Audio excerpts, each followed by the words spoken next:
Shalom jemaat Tuhan. Kita bersyukur pada kesempatan yang Tuhan masih berikan kepada kita. Kita mau bersama-sama masuk dalam ibadah kita, sekalipun ibadah online. Tapi kita percaya kuasa Tuhan tidak terbatas oleh ruang dan waktu. Dimanapun saudara berada, kalau hati kita betul-betul tertuju kepada Tuhan, maka di situ ada kuasa Tuhan. Mari kita memulaikan ibadah kita.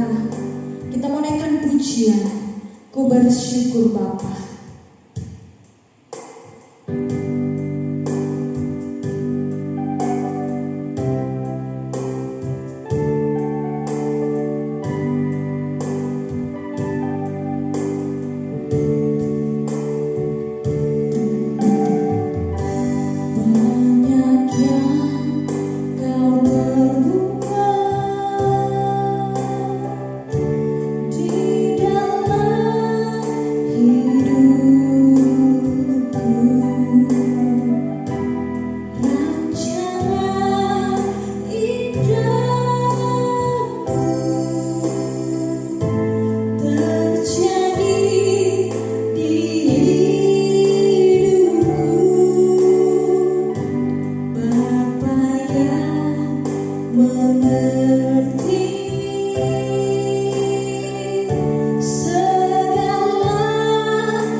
Di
Tapi kami percaya dimanapun saat ini kami berada, kalau hati kami sungguh-sungguh mencari Tuhan, maka di situ Roh Tuhan hadir, di situ ada kuasa Tuhan. Bahkan setiap kami yang mengikuti ibadah online ini, kami boleh merasakan jamahan Tuhan mengalir dalam setiap kehidupan kami. Kami mau lebih lagi masuk dalam ibadah kami, memuji memuliakan nama-Mu, bertahta atas pujian kami.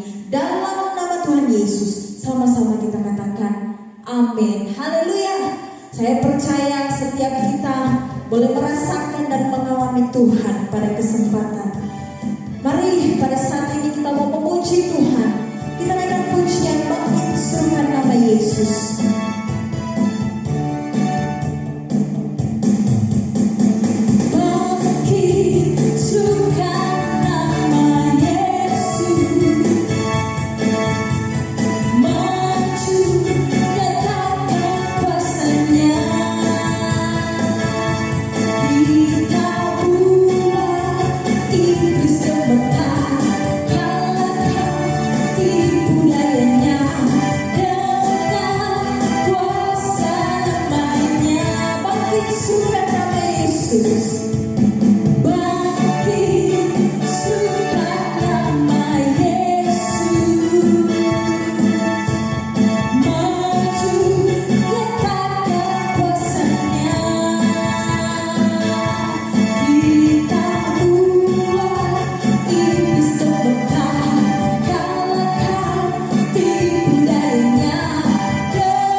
Biarlah pujian ini menjadi kekuatan dalam kehidupan kita, bahwa kuasa Tuhan tidak terkalahkan oleh apapun juga yang ada di dalam dunia ini. Karena itu mari kita terus berharap kepada Tuhan. Musim akan selalu berganti, tapi kasih Tuhan tetap abadi dalam sepanjang kehidupan kita. Mari kita akan mendengarkan kebenaran firman Tuhan yang akan menjadi kekuatan hidup kita. Kita mau naikkan pujian. Musim akan selalu berganti. Haleluya.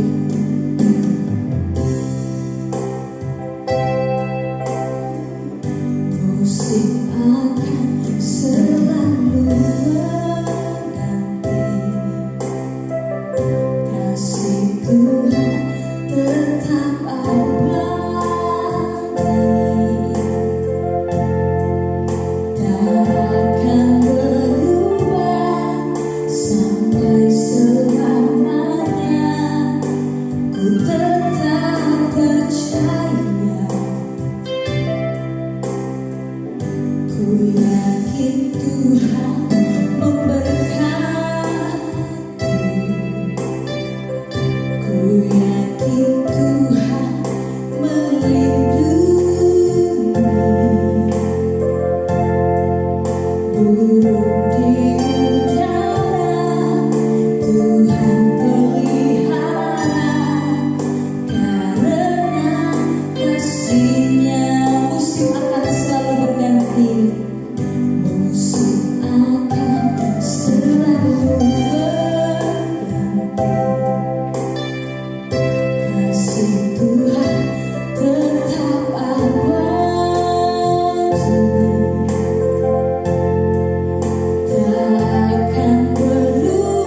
untuk mendengarkan firman Tuhan.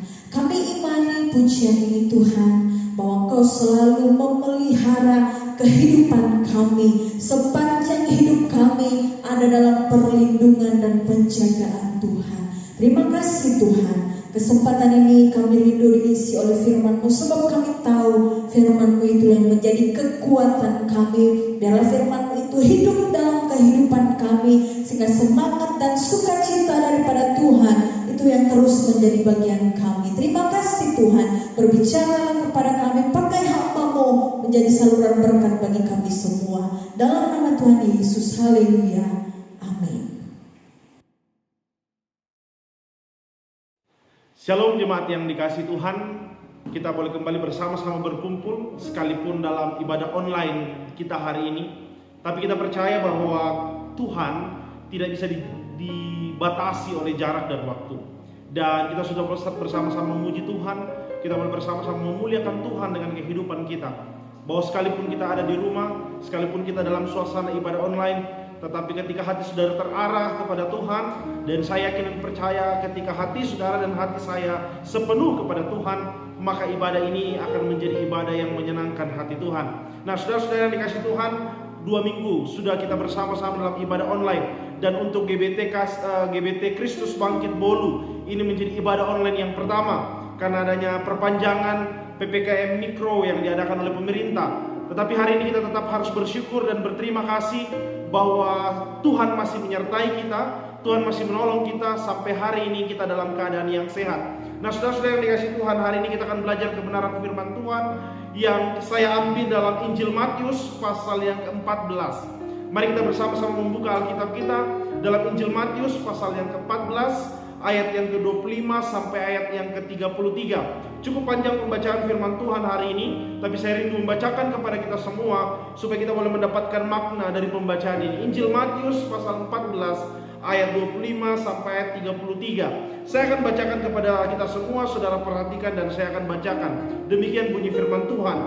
Kira-kira jam 3 malam, datanglah Yesus kepada mereka berjalan di atas air. Ayat 26. Ketika murid-muridnya melihat dia berjalan di atas air, mereka terkejut dan berseru, "Itu hantu!" Lalu berteriak-teriak karena takut. Ayat 27. Tetapi segera Yesus berkata kepada mereka, "Tenanglah, aku ini, jangan takut." Ayat 28. Lalu Petrus berseru dan menjawab dia, "Tuhan, apabila Engkau itu, suruhlah aku datang kepadamu berjalan di atas air." Ayat 29. Kata Yesus, "Datanglah." Maka Petrus turun dari perahu dan berjalan di atas air mendapatkan Yesus. Ayat 30. Tetapi ketika dirasanya tiupan angin, takutlah ia dan mulai tenggelam, lalu berteriak, "Tuhan, tolonglah aku." Ayat 31. Segera Yesus mengulurkan tangannya, memegang dia dan berkata, "Hai orang yang kurang percaya, mengapa engkau bimbang?" Ayat 32. Lalu mereka naik ke perahu dan angin pun reda. Ayat 33. Dan orang-orang yang ada di perahu menyembah dia, katanya, "Sesungguhnya engkau anak Allah." Saudara-saudara yang dikasih Tuhan, demikian pembacaan firman Tuhan untuk ibadah kita di hari ini. Saudara yang dikasih Tuhan, ayat ini sedang menceritakan sebuah kisah bagaimana saat para murid-murid ada di sebuah perahu. Dan saat itu Yesus di subuh-subuh hari, dikatakan kira-kira jam 3 malam. Artinya sebuah keadaan yang mungkin murid-murid saat itu sedang beristirahat. Murid-murid dalam keadaan yang nyaman. Murid-murid dalam keadaan bagaimana mereka sedang menikmati peristirahatan mereka. Maka kemudian Yesus menampakkan dirinya sedang berjalan di atas air. Nah, saudara, apa respon murid saat itu? Ayat 26 berkata ketika murid-murid melihat dia berjalan di atas air, mereka terkejut dan berseru, "Itu hantu." Lalu berteriak-teriak karena takut. Saudara-saudara lihat ini. Murid-murid menganggap Yesus itu hantu. Kepanikan, ketakutan membuat seorang tidak bisa lagi melihat dengan jelas. Oleh karena itu hari ini saudara-saudara yang dikasih Tuhan, kebenaran firman Tuhan saya beri judul Jangan Takut. Saudara-saudara yang dikasih Tuhan, hari-hari ini keadaan membuat banyak orang mengalami yang namanya ketakutan. Keadaan membuat banyak orang mengalami situasi-situasi yang betul-betul menakutkan bagi hidupnya. Bagi jemaat GBT Kasih Karunia Buntang, 2 minggu berturut-turut kita sudah belajar bagaimana kita tetap produktif di masa yang sukar, dan bagaimana kita belajar dalam hidup ini mengerti apa yang Tuhan mau dan Tuhan inginkan dalam kehidupan kita. Dan kalau hari ini kita belajar kembali tentang jangan takut. Saudara yang dikasih Tuhan, situasi hari ini membuat kita dan mendorong banyak kita kemudian menjadi takut menghadapinya. Kita lihat di kiri kanan kita lihat beberapa daerah-daerah di sekitar kita, banyak orang yang meninggal. Bahkan mungkin ada kerabat-kerabat saudara, mungkin ada keluarga-keluarga saudara yang kemudian juga dipanggil Tuhan karena pandemi ini. Itu membuat kita menjadi takut. Nah, saat itu saudara, ketakutan itu adalah sebuah peristiwa di mana terjadi ketika zona nyaman kita diganggu oleh sesuatu. Kalau kita melihat murid-murid saat itu, mereka sedang mengalami zona yang baik, mereka sedang beristirahat. Tiba-tiba Yesus berjalan di atas air dan mereka menganggap itu hantu. Mereka menjadi takut dengan kehadiran Tuhan. Saudara-saudara yang dikasih Tuhan, ini sebuah keadaan, sebuah peristiwa yang tidak jarang dihadapi oleh banyak anak Tuhan. Oleh karena itu hari ini kita mau belajar sama-sama mengapa banyak orang takut. Ini penting saudara. Mengapa banyak orang takut sekalipun Tuhan berkata bahwa aku ada. Kalau kita membaca ayat yang kita baca tadi bahwa dia berkata, tenanglah, ini aku ini, janganlah takut. Tetapi kenapa banyak orang tetap takut? Oleh karena itu hari ini kita mau belajar sama-sama firman Tuhan. Yang pertama bahwa mengapa banyak orang takut dan mengapa orang tetap takut ketika ada Tuhan, sekalipun ada Tuhan bersama dengan mereka. Yang pertama adalah karena manusia lebih menuntut pembuktian dibanding memilih percaya. Saudara-saudara, kalau kita membaca ayat ini, kita melihat bagaimana ketika murid-murid mengalami sebuah ketakutan dan Tuhan berkata, ini aku, hei murid-murid, ini aku. Tetapi apakah murid-murid langsung percaya? Saudara, tidak. Kalau saudara baca ayat 28 dikatakan begini, lalu Petrus berseru dan menjawab dia, Tuhan, apabila engkau itu, suruhlah aku datang kepadamu berjalan di atas air. Lihat ini, Petrus ingin membuktikan bahwa betulkah yang ada di depannya itu Tuhan. Sekalipun dia sudah lihat bahwa Yesus bisa berjalan di atas air, sekalipun dia sudah lihat bahwa Yesus sudah menyatakan dan menyebut dirinya, ini aku, tetapi Petrus sebagai seorang murid tetap memerlukan pembuktian. Saudara, dalam kehidupan kita, mungkin saudara berkata, oh memang dalam hidup ini kita perlu pembuktian. Ya, dalam hidup ini, dalam kehidupan selama di dunia, kita butuh pembuktian. Dan segala sesuatu yang bisa dibuktikan, dan itulah sebuah kebenaran. Tetapi saudara yang dikasih Tuhan, dengan berhubungan dengan Tuhan, maka saudara tidak perlu selalu menuntut yang namanya pembuktian. Sama dengan situasi seperti ini, saudara mungkin mulai berkata, seperti yang saya sampaikan minggu lalu, Tuhan, kalau ada Tuhan, kenapa Tuhan tidak hentikan COVID-19 ini? Bukankah dengan adanya Tuhan, maka COVID ini bisa selesai? Dan kalau kita melihat hari-hari ini, banyak anak-anak Tuhan, bahkan di setiap daerah-daerah, diadakan yang namanya doa bersama. Bahkan baru-baru ini pemerintah kita menggalakkan bagaimana semua agama-agama berdoa untuk meminta COVID-19 ini berhenti. Tapi toh kalau Tuhan tidak izinkan ini berhenti, apakah Tuhan itu tidak ada? Saudara yang dikasih Tuhan, saya mau beritahu kepada kita bahwa dalam mempercayai Tuhan, itu tidak selamanya kita harus butuh pembuktian. Karena dalam mempercayainya, Dia telah membuktikan kasih-Nya kepada kita. Saya sangat setuju dengan seorang pendeta, seorang hamba Tuhan yang pernah berkata begini, dan berkata bahwa dengan adanya COVID, bukan berarti Tuhan tidak mengasihi kita dan membuat COVID ini berhenti. Bukan berarti Tuhan tidak peduli dengan kita dan kemudian menghilangkan COVID ini, bukan. Tetapi dalam situasi ini Tuhan sedang ingin proses anak-anak Tuhan dan sedang ingin mengukur kedewasaan setiap anak-anak Tuhan. Ketika saya mendengar apa yang disampaikan hamba Tuhan itu, saya setuju dengan beliau. Karena dia berkata begini, dalam situasi-situasi ini anak-anak Tuhan sedang diuji bagaimana zona nyaman mereka. Ketika kita selama ini beribadah di gereja, kita selalu dilayani. Saudara datang, saudara duduk, saudara mendengar firman Tuhan, saudara menyembah Tuhan, seolah-olah saudara dilayani. Tetapi ketika pandemik ini datang, kita diharuskan beribadah di rumah masing-masing. Saudara, banyak kebingungan yang terjadi di anak-anak Tuhan. Banyak mulai berkata, bagaimana kami bisa beribadah di rumah? Bagaimana kami bisa melakukan ibadah sedangkan selama ini kami lakukan ibadah di gereja? Saudara, kemudian banyak anak Tuhan kehilangan esensi dari sebuah ibadah. Bagi mereka ibadah kemudian hanya hadir di gereja. Mereka tidak mengerti bahwa ibadah yang esensial adalah bagaimana ketika mereka, hati mereka terhubung dengan Tuhan di hari Sabat. Ini penting sekali.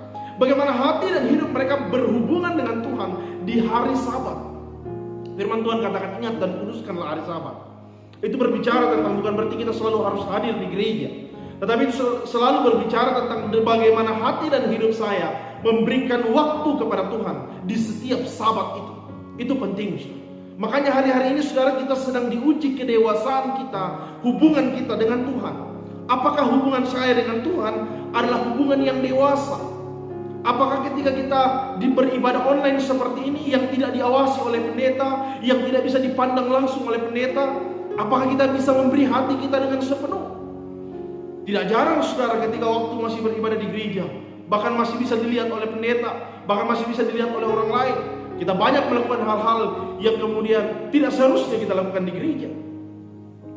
Apalagi dalam situasi-situasi seperti ini, saudara hanya betul-betul diawasi oleh Tuhan saat saudara sedang beribadah. Bagaimana respon saudara? Bagaimana tindakan saudara ketika saudara beribadah di rumah saudara masing-masing? Adakah saudara sedang fokus hari ini mendengar ibadah ini? Atau mungkin ada saudara yang sedang masak sambil mendengarkan saya menyampaikan kebenaran firman Tuhan? Atau mungkin ada saudara yang mungkin sedang melakukan kegiatan lain dan kemudian sedang beribadah. Saudara, Tuhan mau hari ini memurnikan ibadah kita.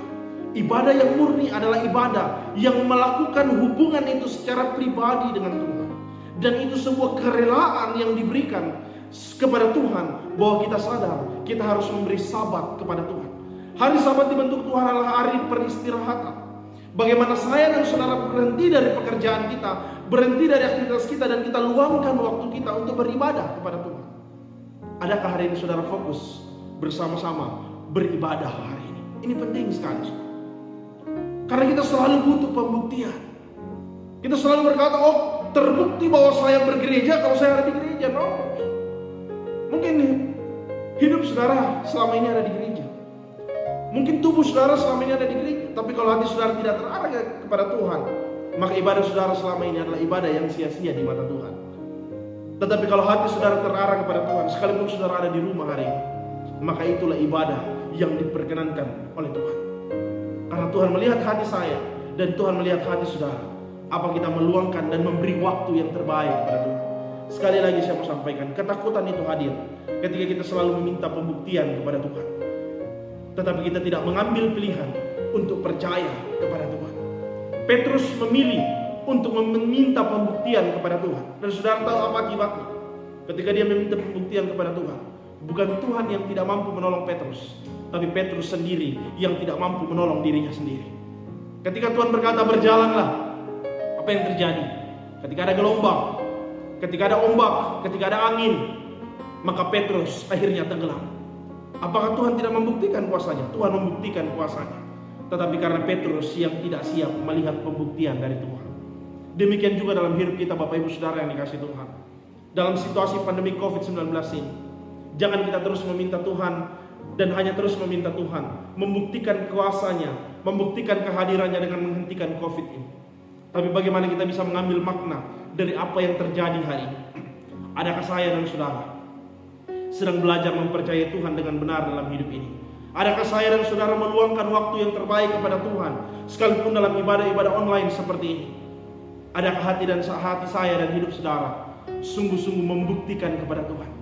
Saat ini bukan lagi waktunya kita minta pembuktian dari Tuhan, karena Tuhan sudah membuktikan kuasanya, membuktikan kebaikannya, membuktikan kasihnya kepada saya dan saudara. Dengan dia mati, membuktikan dengan real kepada saya dan saudara bahwa dia rela mati bagi saya dan saudara.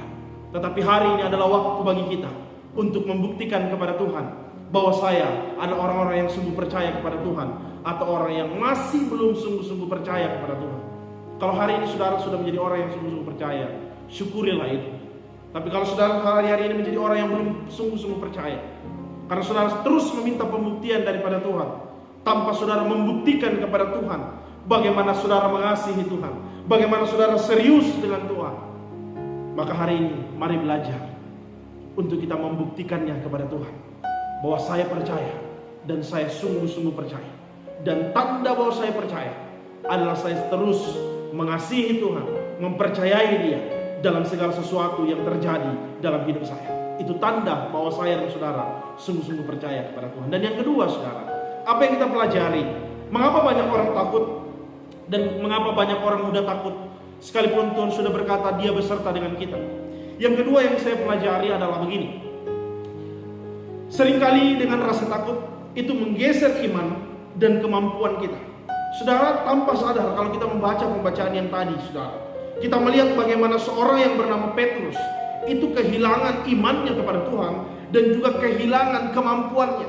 Apa yang saya maksud? Saudara perhatikan, mari saya akan bacakan kepada kita. Dikatakan ayat 30.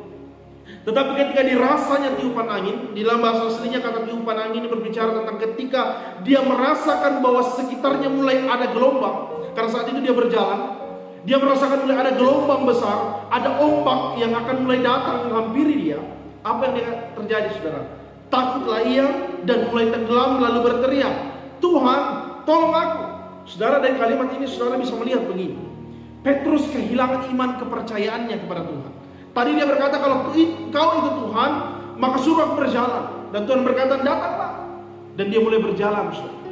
Tetapi ketika masalah, ketika tantangan, ketika persoalan datang dalam hidupnya, di situ dia mulai kehilangan imannya kepada Tuhan.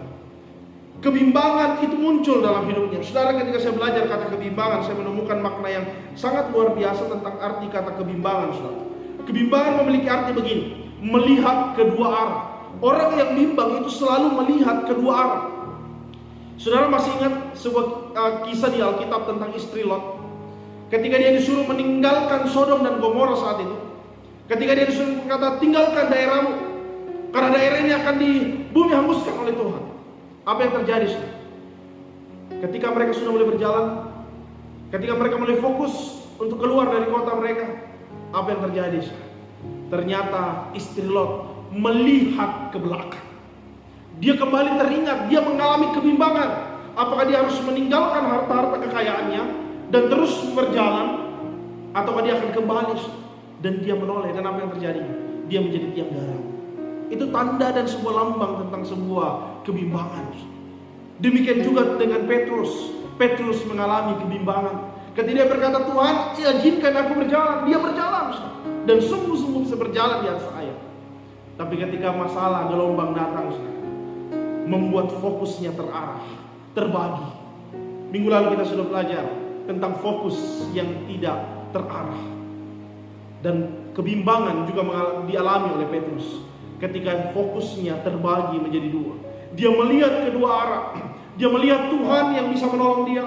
Dan dia juga melihat masalah yang bisa menghancurkan dia. Dan saat itu saudara, apa yang terjadi? Petrus akhirnya tenggelam. Dan ini yang menarik, saudara. Ketika Petrus tenggelam, maka dia berteriak, Tuhan tolong aku. Saudara, ini sebuah kalimat kalau saudara bisa jeli melihatnya, saudara akan menemukan sebuah fakta yang sangat unik di sana. Apa faktanya, saudara? Saudara harus ingat, Petrus ini nelayan, saudara. Saudara masih bisa ingat kisah ketika saat itu Petrus diingatkan ketika Yesus telah bangkit. Dan dia memperlihatkan diri kepada Petrus. Apa yang dilakukan oleh Petrus? Petrus terjun ke dalam air. Dia melepaskan baju dia, terjun ke dalam air dan menghampiri Yesus. Saudara lihat ini, Petrus itu bukan orang yang tidak pandai berenang. Petrus nelayan yang hebat. Dan Petrus adalah orang yang punya kemampuan untuk berenang. Tapi lihat, ketika masalah datang, ketika gelombang datang, ketika angin datang, dan dia mulai tenggelam, harusnya dia begini, saudara. Kalau saya yang berlogika, maka saya akan berbalik ke perahu dan berenang. Saya kan bisa berenang. Petrus kan bisa berenang. Tapi kenapa Petrus tidak bisa mengingat lagi kemampuannya? Karena apa? Dia tertekan oleh masalah. Dia tertekan oleh persoalan. Dia tertekan oleh gelombang yang akan datang.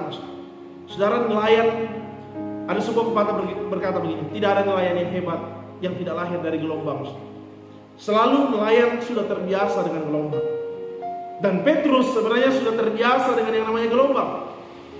Tapi kenapa Petrus menjadi takut, saudara? Karena ini, saudara. Karena dia mengalami kebimbangan. Kebimbangan, ketakutan itu membuat kita kehilangan iman dan juga kehilangan yang namanya kemampuan. Makanya saudara-saudara yang dikasih Tuhan, kesehatan juga mengajarkan kepada kita, kalau saudara menjadi takut, maka imun saudara bisa juga turun. Nah ini penting, saudara. Petrus mengalaminya. Ketika dia mengalami ketakutan, dia mulai berteriak, Tuhan tolong aku. Dia kehilangan dua hal. Pertama, dia kehilangan imannya. Yang kedua, dia kehilangan kemampuannya. Saudara yang dikasih Tuhan, dalam hidup kita seringkali kita juga mengalami dua hal ini. Ketika masalah persoalan datang dalam hidup kita, secara khusus dalam menghadapi pandemi COVID-19 ini, terkadang bukan hanya iman kita yang banyak hilang, tetapi terkadang banyak kemampuan kita juga hilang. Kemampuan kita yang selama ini penuh semangat, kita hilang. Selama ini sebelum ada pandemik, kita menjadi orang yang penuh dengan kreativitas. Kemudian ketika adanya COVID, kita menjadi orang yang tidak punya lagi kreativitas. Selama ini kita menjadi orang yang begitu bersemangat dengan pekerjaan kita, tapi ketika adanya COVID, kita mulai kehilangan semangat untuk melakukan pekerjaan. Saudara, hati-hati. Ketakutan saudara bisa dipakai iblis. Bukan hanya menghilangkan iman saudara, tapi juga menghilangkan kemampuan-kemampuan yang Tuhan berikan dalam hidup saya. Makanya saudara-saudara yang dikasih Tuhan, mari kita belajar. Kalau kita melihat dari ayat yang kita baca, apa yang terjadi dengan Petrus, saudara, mari kita lihat sama-sama apa yang terjadi. Di ayat 31 dikatakan begini. Segera Yesus mengulurkan tangan. Lihat ini. Yesus segera mengulurkan tangannya, memegang dia dan berkata, "Hai orang yang kurang percaya." Di dalam terjemahan lain dikatakan begini, "Hai orang yang tidak beriman, mengapa engkau bimbang?" Ayat 32.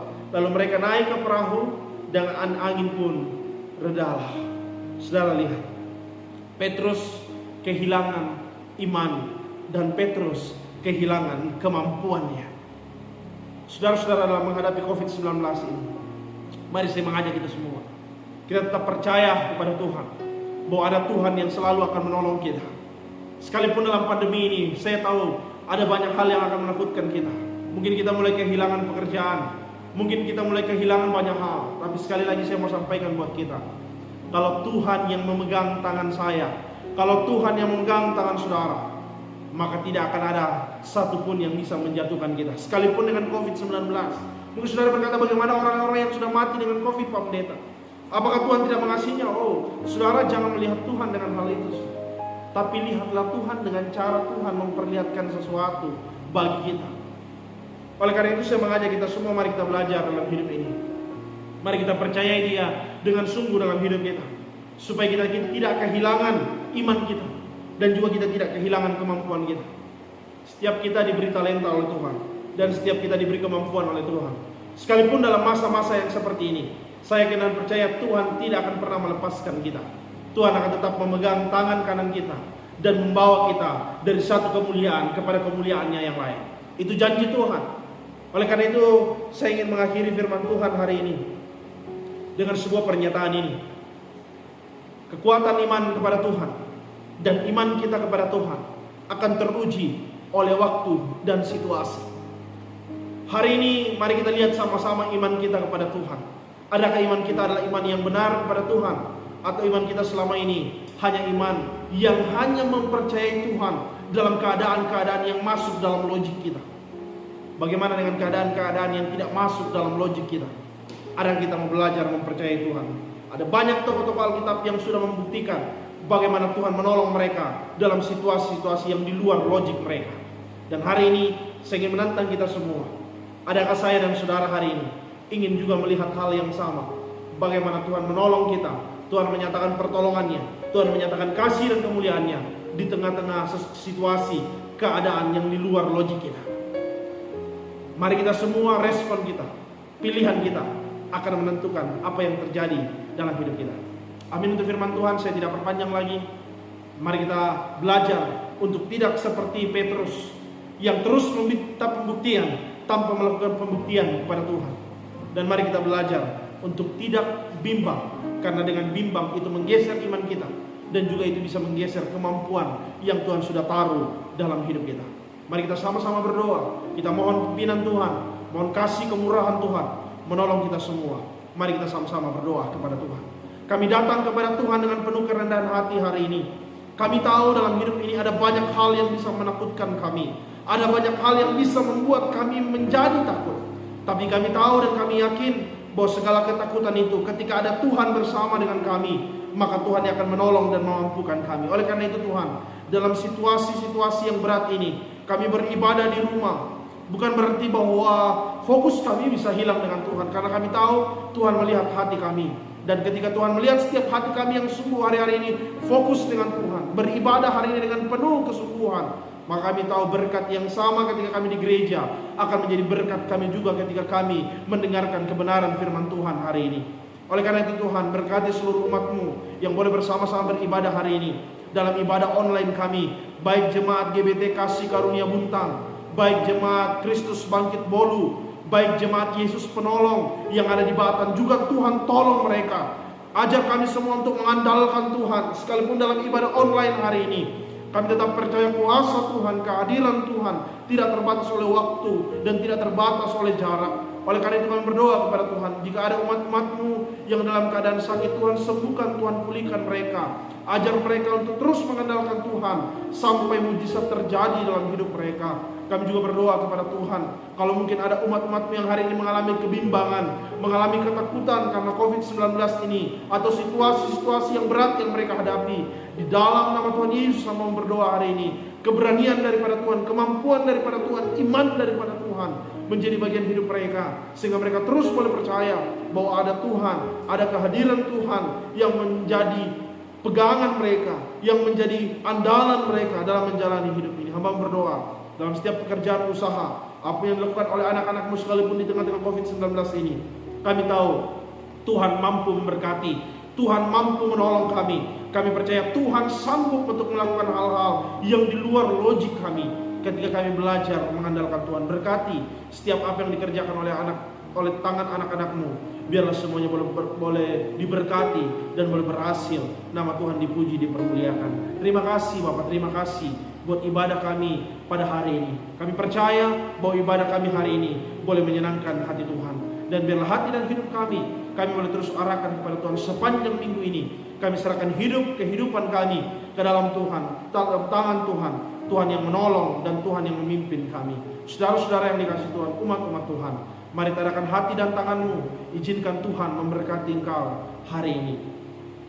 Turunlah berkat daripada Allah Bapa, cinta kasih daripada Tuhan Yesus Kristus, pertolongan daripada Allah Roh Kudus akan menjaga dan menyertai engkau, memberkati engkau, memberkati keluargamu, memberkati engkau dengan berkat-berkat jasmani dan rohani, kekuatan, kesehatan, damai, sejahtera, sukacita menjadi bagian hidupmu mulai dari hari ini sampai kedatangannya yang kedua kali. Setiap kita yang percaya diberkati oleh Tuhan, bersama-sama kita katakan amin.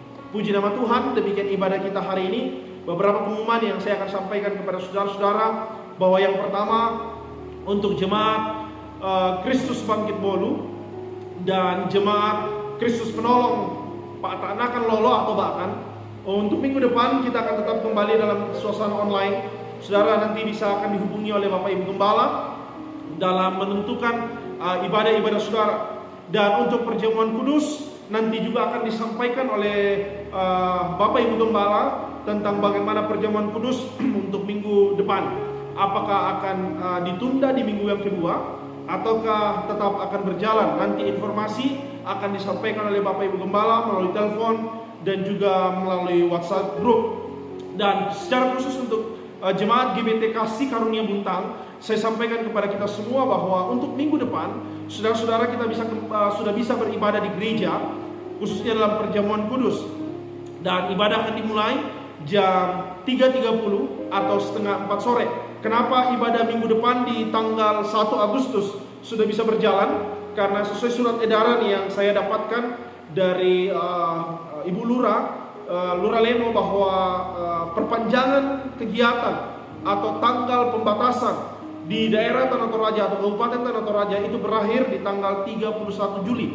Kita berdoa supaya tidak diperpanjang lagi, tetapi saya sebagai hamba Tuhan menyampaikan bahwa untuk minggu depan di tanggal 1, karena itu disertai dengan perjamuan kudus, maka jemaat GBT Kasih Karunia Buntang kita akan beribadah di gereja. Tetapi saya berharap bahwa saudara-saudara hadir boleh mengikuti protokol kesehatan, semua menggunakan masker dan kita menjaga jarak. Kita berusaha mengikuti setiap peraturan-peraturan, kita berusaha menaati segala hal-hal yang telah diputuskan oleh pemerintah kita demi kebaikan kita bersama. Jadi itu yang saya sampaikan kepada kita semua, bahwa sekali lagi untuk GBT Kasih Karunia Buntang minggu depan di tanggal 1 Agustus 2021 dalam ibadah minggu pertama di bulan Agustus, kita akan bersama-sama sudah beribadah di gereja. Ibadah dimulai jam 3.30 atau setengah 4 sore disertai dengan perjamuan kudus.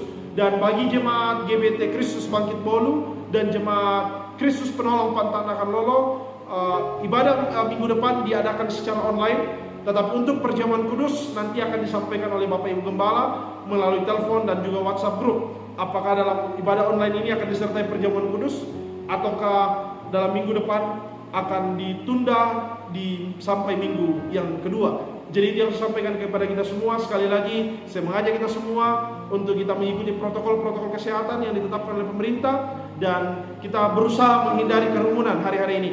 Untuk kegiatan-kegiatan Rambu Solo, Rambu Tuka, saya berharap kita semua untuk sementara menjauhkan diri atau tidak menghadiri untuk sementara demi membantu pemerintah, karena sesuai dengan surat edaran pemerintah bahwa kegiatan Rambu Solo dan Rambu Tuka dalam pembatasan ini ditiadakan. Jadi saudara-saudara, saya berharap sekalipun mungkin berat untuk kita lakukan, dan ini yang sudah kami lakukan di gereja, saya juga minta maaf kepada keluarga-keluarga baik jemaat Tuhan kalau mungkin dalam beberapa waktu kemarin kami tidak menghadiri acara-acara saudara. Bukan kami tidak mau menghadiri, tetapi karena kita mau belajar menaati aturan pemerintah bahwa untuk kegiatan-kegiatan seperti itu ditiadakan. Jadi itu saja yang saya sampaikan kepada kita semua. Kiranya Tuhan terus menolong dan memberkati kehidupan kita. Salam untuk kita semuanya.